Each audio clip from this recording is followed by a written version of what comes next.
অনেকদিন পর আজকে একটু রোদ্দুর বেরিয়েছে, তো ব্যালকনিতে এসে বসে রয়েছি মাদুর টাদুর পেতে। মা বললো যে শাকগুলো কেটে দিতে, তো বললাম যে শাকগুলো সব বাইরে দিয়ে দাও, আমি ঘরের মধ্যে বসতে পারছি না। কি যে পরিমাণ ঠান্ডা, ওদিকে আমার বাপের বাড়ির দিকে তো বৃষ্টি হয়েছে, এদিকে বৃষ্টিটা হয়নি, কিন্তু প্রচণ্ড হারে ঠান্ডা। হালকা হালকা রোদ বেরিয়েছে, সেই কড়া রোদটা বেরোয়নি। এই যে 3 তারি শাক দিয়েছে, তারি শাক প্রায় কাটা হয়ে গেছে, আর এই যে 2 তারি শাক রয়েছে।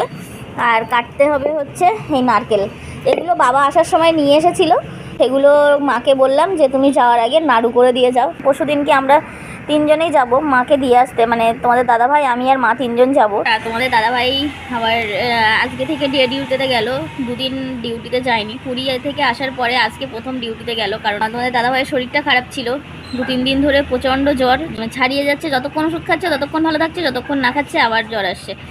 সেই জন্য 2 দিন ছুটি নিয়েছিল, আজকে থেকে আবার ডিউটি জয়েন করলো। তো চলো টাটা। মিনি ব্লগটা কেমন লাগলো?